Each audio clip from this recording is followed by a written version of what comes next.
Now, whichever situation you're in, it requires some humility on your part to go in and say, "Look, even though I'm the preacher, I don't think I have it all figured out, and that I'm the end all be all resource of or source of needed material." And let me tell you, it can really help to develop men, whether they're elders or just mature Christians. I mean, think about how uh, encouraging that has to be for them to think that you trust them with that kind of uh, a solicitation.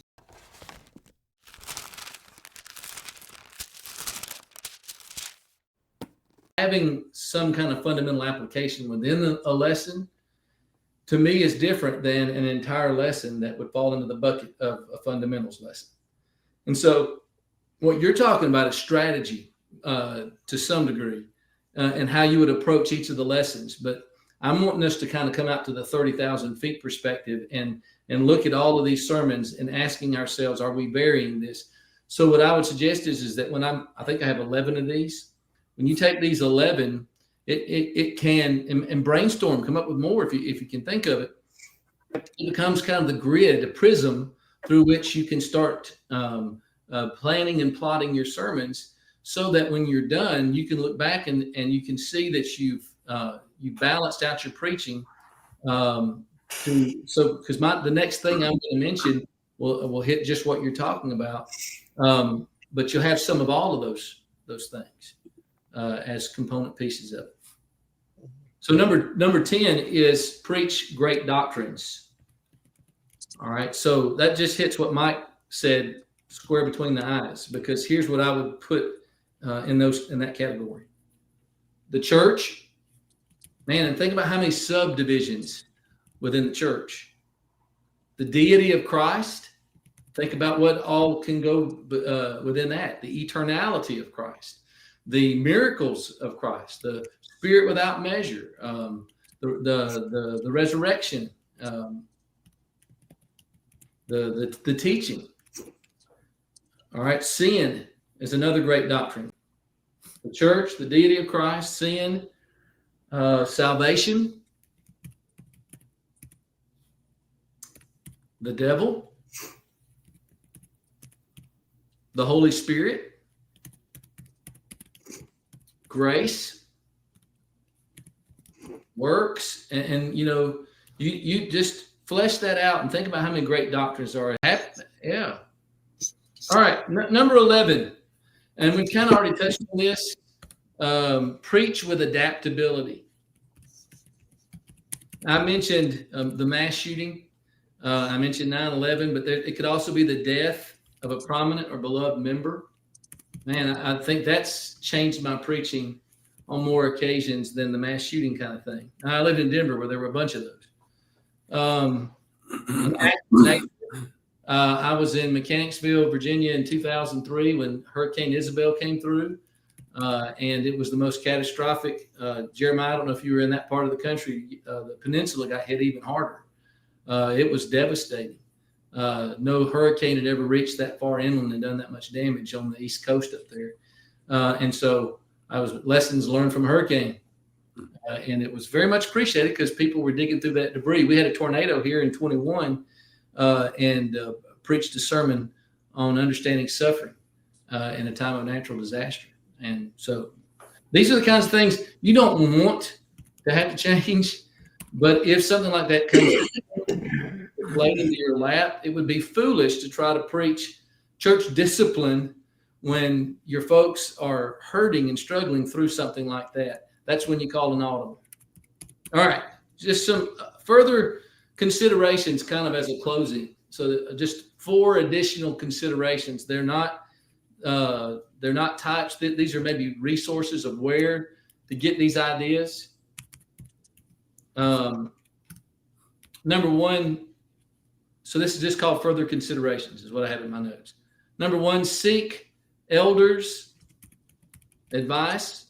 In a situation where we don't have elders, trusted men, spiritually mature men in the congregation. Maybe it's 1 or 2 who you know are mature.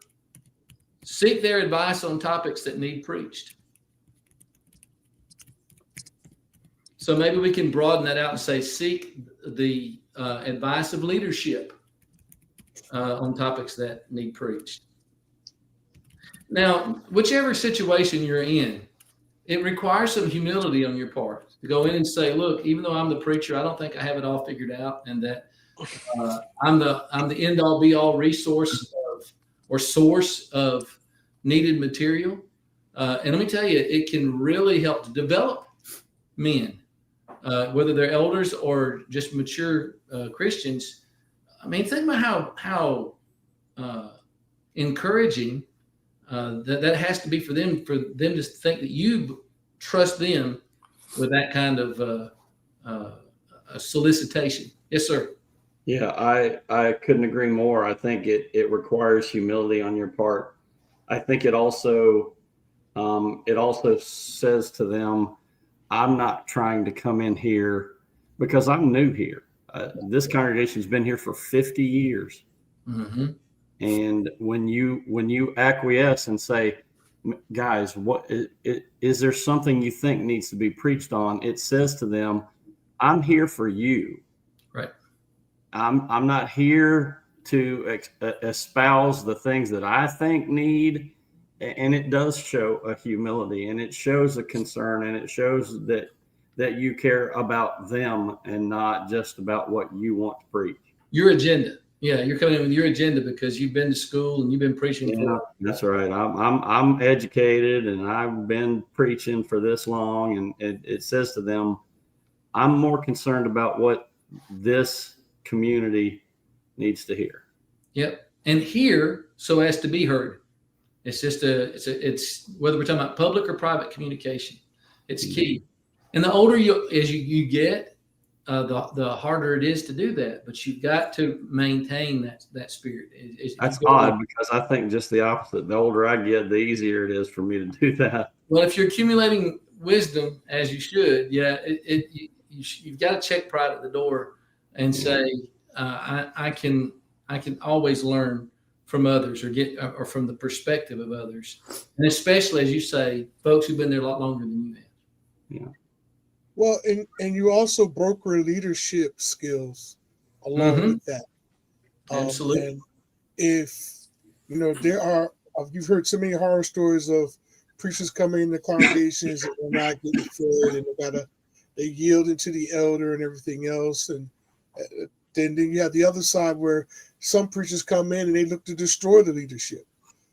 You have to be. This is God's work. And so we need input, and we need to see with other eyes. We can't be everywhere at all times. And so everybody has a function in the body. And so asking for help and feedback would also help you, because there's some history we haven't talked about. There's histories of congregations on subject matters that you need to know how to approach it because of the history.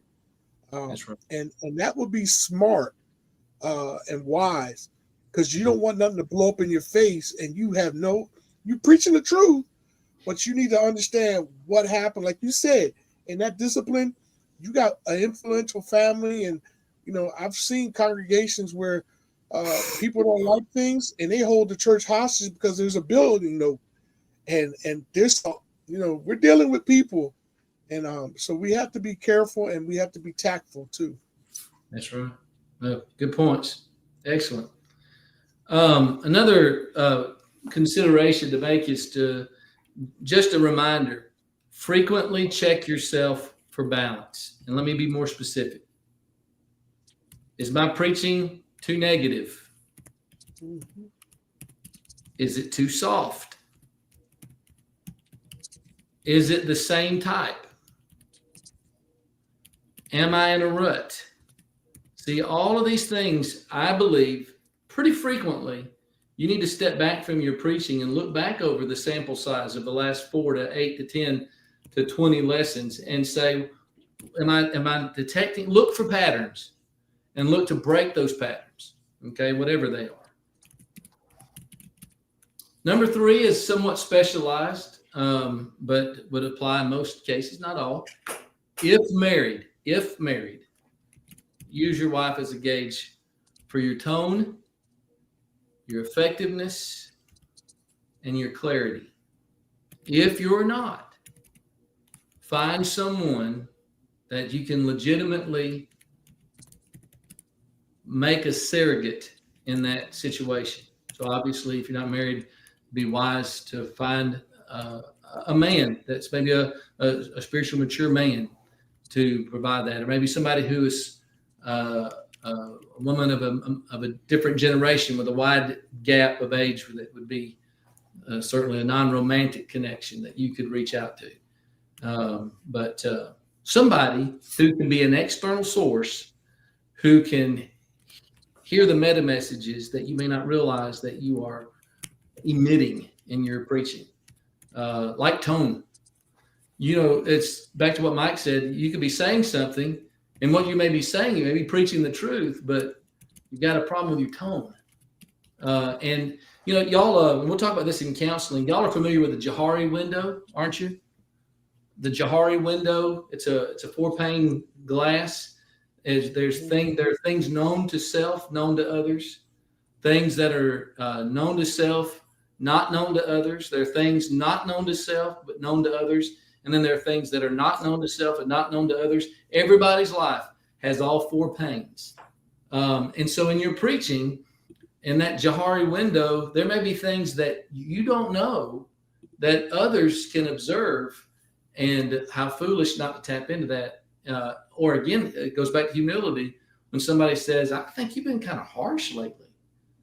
Well, that's going to sting on the front end. And it depends on considering the source. I get all that. But it may be the very most helpful thing that you need in your preaching is for somebody to love you enough, if that is the motive, to help you with that. Now, how do you differentiate that from the hypercritic? Well, I think hopefully you will know that as you get to know them better. And they may move categories the longer you know them in your mind anyway. Yes, sir. Honestly, I don't know that really matters what their motive is. We have to assume their motive, because Sure. That's something that is important to me, is that I never assume that their motive was critical. For sure. I always want to assume that their motive, and one of the big things that I've tried to do as I get older is, somebody says something, look in the mirror. If it's true, make the application. If it's not true, then dismiss it. It's fine. Yeah. That's But right. we have to be the bigger person in that, and Sure. just assume that their motive was love. Oh, I agree. We're going to have a unit later on in the class. We talk about meet the congregation. Fact of the matter is, there is, and they fall into 2 categories. There is the hypercritic who is very involved, and there's a hypercritic who is sitting on the sidelines, eating popcorn in the stands, not really involved. They have all this time to just sit there and analyze what everybody else is doing wrong. And you'll evaluate criticism on levels of credibility. But I think you're right. I have, in some of the harshest, and everywhere I've ever been, I have found there to be some pretty hard critics. Even in the worst of them,